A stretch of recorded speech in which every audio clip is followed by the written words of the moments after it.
जय श्री राम। प्रभु श्री राम की असीम कृपा से मैं आप सभी को ताड़का, सुबाहु और मारीच वध का वर्णन करने जा रही हूँ।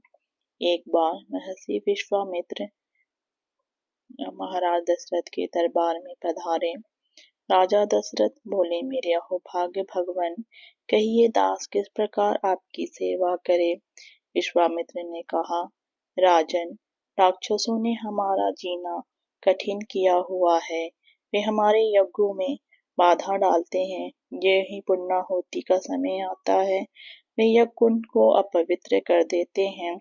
अतः उन राक्षसों से आप हमारी रक्षा करें और हमारे यज्ञों को सुरक्षा प्रदान करें। महर्षि विश्वामित्र ने अपने आने का प्रयोजन बताया। अब महाराज दशरथ ने उन्हें आश्वासन दिया और बोले, मुनि श्रेष्ठ, आप चिंता न करें। हम आज ही अपने सैनिकों का एक दल भेजकर उन राक्षसों का विनाश करवा देंगे।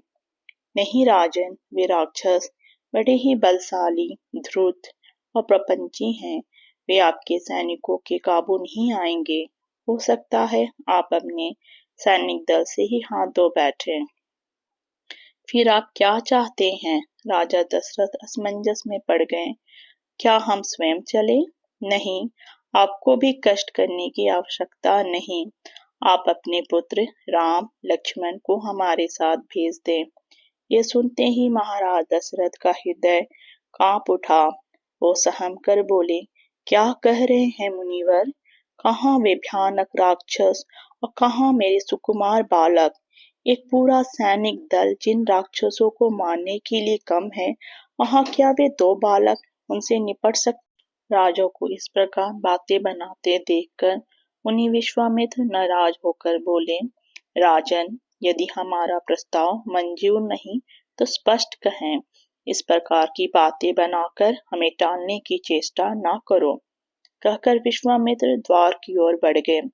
जाते जाते बोले, हम चलते हैं राजन।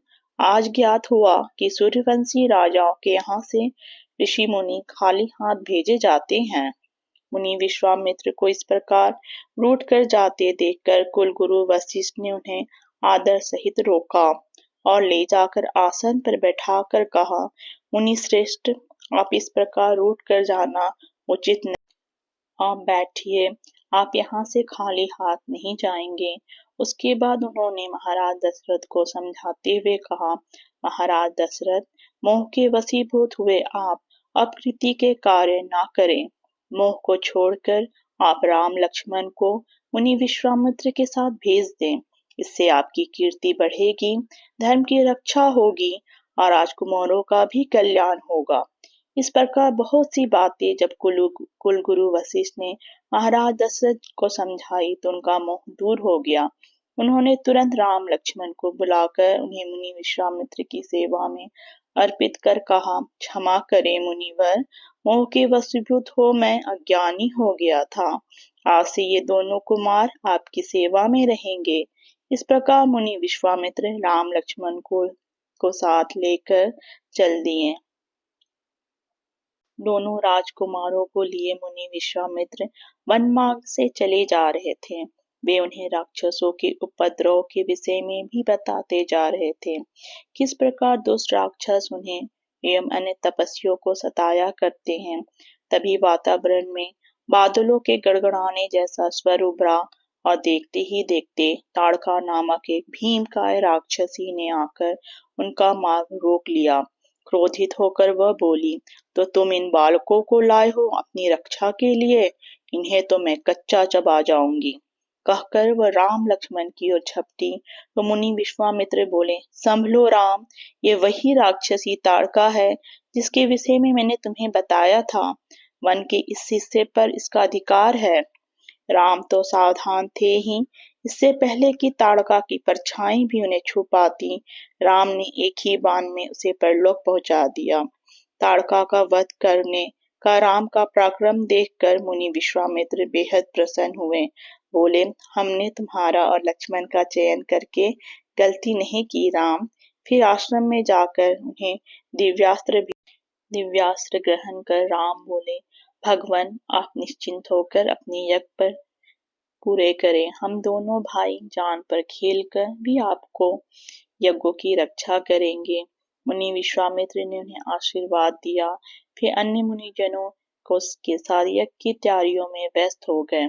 उधर सुबाहु और मारीच को जैसे ही ताड़का की मृत्यु की खबर मिली, वैसे ही वे क्रोध से पागल हो उठे और मुनियों को सबक सिखाने के लिए यज्ञशाला पर आ पहुंचे। उनके साथ उनके अनेक दूसरे साथी भी थे। यज्ञ प्रारंभ हो चुका था, तभी राक्षस वहां आ पहुंचे और यज्ञ भंग करने की कुछ चेष्टा करने लगे। यज्ञ कुंड और वेदी को अपवित्र करने के लिए वे उसमें हड्डियां, मांस और दूसरी अपवित्र वस्तुएं फेंकने लगे। यह देखकर राम ने एक बड़ा बाण छोड़ा जो यज्ञ कुंड पर छत्र की भांति स्थिर होकर घूमने लगा। राक्षसों द्वारा फेंकी गई अपवित्र वस्तुओं से वह बाण हवन कुंड की रक्षा करने लगा। हवन कुंड पर बाण रूपी छत्र लगा होने से अपने प्रयास को विफल होते देखकर राक्षस बौखला उठे। अब वे आश्रम में यत्र तत्र घूमने लगे और यज्ञ भंग करने के लिए छटपटाने लगे, किंतु लाखों चेष्टाओं के बाद भी वे यज्ञ को अपवित्र ना कर सके। छठे दिन यज्ञ संपन्न होना था। राक्षस 5 दिनों तक उसे अपवित्र करने का प्रयास करते रहे। जब वे सफल ना हुए तो छठे दिन ऋषि मुनियों पर अपवित्र वस्तुएं एवं हथियार फेंकने लगे। राम लक्ष्मण नित्य की भांति आज भी आश्रम के चारों ओर घूमकर पहरा दे रहे थे।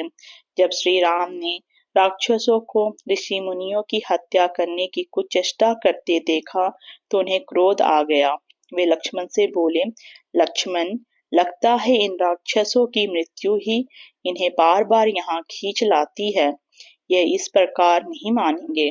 आप आज्ञा दे भैया, मैं एक ही बाण में इन्हें यमपुरी पहुंचा दूंगा। कहते हुए लक्ष्मण ने अपने धनुष पर बाण चढ़ा लिया। ठीक है, तुम सुबाहु से निपटो, मैं मारीच को देखता हूँ, कहकर श्री राम ने भी धनुष पर तीर चढ़ा लिया। लक्ष्मण ने सुबाहु का निशाना साध कर तीर छोड़ा और देखते ही देखते उसका वध कर डाला। श्री राम ने मारीच को एक ही ऐसा बाण मारा कि मारीच चिंघाड़ता हुआ 100 मील दूर समुद्र में जाकर गिरा। इस प्रकार छठे दिन मुनियों का यज्ञ सफल हुआ। यज्ञ की सफलता पर सभी मुनि हर्षित हो उठे और सभी ने राम लक्ष्मण को आशीर्वाद दिया।